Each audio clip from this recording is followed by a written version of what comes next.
Hi, it's Mike with AskTractorMike.com. Got a fairly simple question today with a relatively complicated answer. That's going to allow me to talk a little bit about draft control. Question today revolves around this device, the top link hanger. The device on the back of the tractor that connects the main tractor to the top link to the implement on the back. And a lot of them have more than one hole. You may not have noticed that. But which hole is the right one to connect to? Let's get to the letter. The letter today comes from Barry, and Barry says, "My owner's manual is confusing me.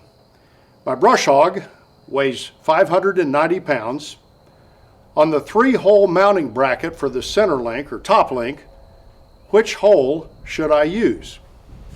Well, my tractor's got 2 holes back here. Barry's has got 3. Which hole is the one you put the implement in? Well, before we get to that, let's just talk a little bit about draft control.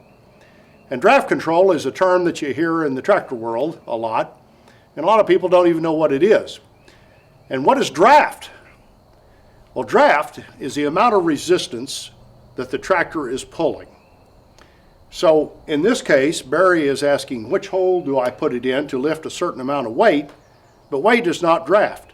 Draft is when you put a plow or something in the ground, how much pull is there on the tractor? And that's what dictates which hole the top link goes in.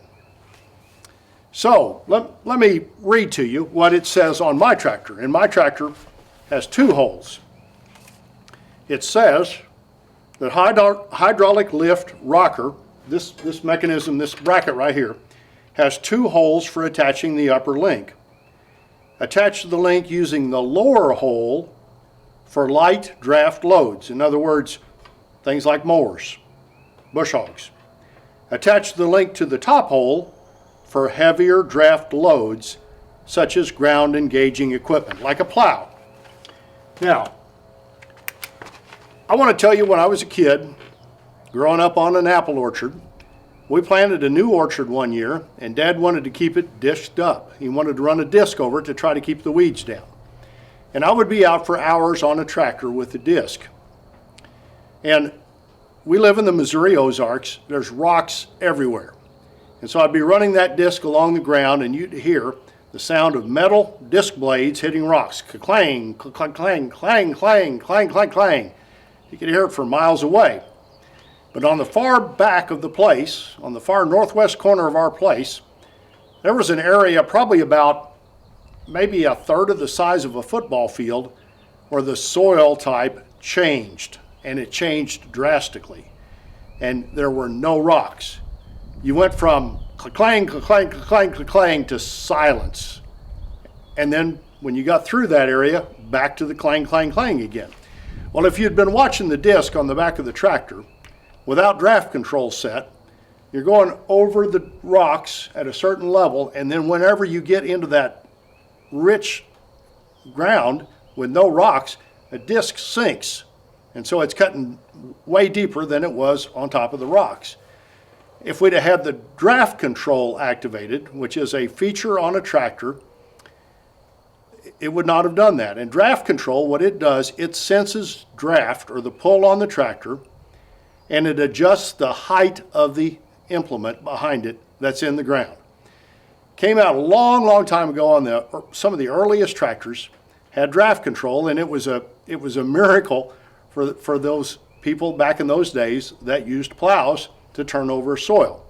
Before draft control, you had to keep your 3-point adjusted manually to keep the plow from digging in as your soil type changed and your moisture content changed. With draft control, you set it. When the tractor sensed that it was in different soil and that the plow was going to drop lower, it would automatically pull it back up. And that's what draft control does. Now, draft control on these smaller compact tractors like mine is usually an option. Occasionally on the more deluxe tractors, you'll see them come from the factory with draft control. My tractor does not have draft control. When it was new, I could have ordered a draft control kit and had the dealer install it, and this is what it looks like. It's a mechanism that attaches to the top link hanger that senses draft control. and goes inside the tractor to adjust the height of the implement, and then some levers to set it that go to the right side of the operator. That's what the draft control kit looks like. But most of us, and Barry, you're probably one like me that does not have draft control, and you're not talking about draft with the brush hog, you're talking about how heavy is it. So you've got 3 holes there, all you're doing is picking up a brush hog. I'm going to tell you this, and then I'm going to get some blowback in the comments. It doesn't matter which hole you put it in. If you put it in any of those 3 holes, your tractor's probably got enough lift capacity to lift the brush hog up and put it back down when you're ready to use it. So put it in whichever hole is the easiest to get the pin in. That's what I do. Now, if you have draft control, it's a whole different story if you're using ground engaging implements. And we're going to go look at another tractor and talk about what draft control looks like and what it does. Let's go. Now this tractor is a 362 Massey Ferguson. It's a utility tractor. It's the next size above a compact. And most of the tractors this size and bigger have draft control from the factory. Now if it's an economy tractor, a tractor that's designed to keep the price down, it may not have draft control, but most of the deluxe tractors from about 55 horse on up have draft control from the factory, and this one does. And I'm going to read you out of the owner's manual what it says. It's got 3 holes, and there is a specific reason for having 3 holes. Now, if you want to know what draft control looks like, this is the mechanism right here that controls draft control. And you'll see you have a top link hanger here with 3 holes in it. And the top of it leads into the belly of the tractor with a plunger. And that's what senses the draft control. And the bottom of it has a pin where it's kind of hinged. And that right there is a mechanical device that senses draft control. The plunger, whenever there's a pull on the top link, it senses that there's draft going on back there. There's pull on the back, and it adjusts the height of the implement in the back.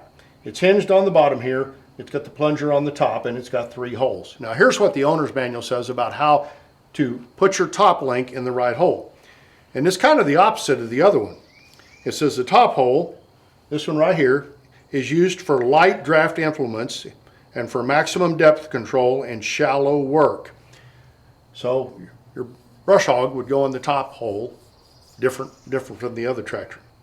The middle hole right here is for heavy draft implements in deep work, 6 to 12 inches, or in long overhanging implements working shallow, such as 4 or 5 furrow mounted plows or chisel plows. Also for increasing the implement height in transport. So if you're running a heavy tillage implement, you're in the middle hole. And if you're wanting to go down the road and get your brush hog the highest you can off the ground, put it in the second hole. The third hole, the lower hole, is used when it is necessary to reduce the effect of extreme compression and tension loads when using very heavy implements in shallow or deep work. I don't have a clue what that just was. So I think what I'm reading, brush hogs, put it in the top hole, and tillage, most of your tillage stuff, put it in the middle hole, and whatever I said there at the end, put it in the third hole. But with draft control here, it's important. Now, on the right of the operator is position control, and you're going to set that exactly where you want the depth of the implement to go in the ground. And then to the right of that on this tractor is your draft control, and you're going to adjust that to give you a range of where you go from position to draft control. And those are going to be set fairly close together so the implement works within that range. To be honest with you, I have never used draft control. I don't live in an area where we do a lot of tillage, but that's the story. So Barry, getting back to your original simple question, if you're not using a ground engaging implement and you don't have draft control, I don't think it matters which one of these holes you use. Put the top link in the one that's easiest to get to and go on and don't worry about it. Thanks for watching.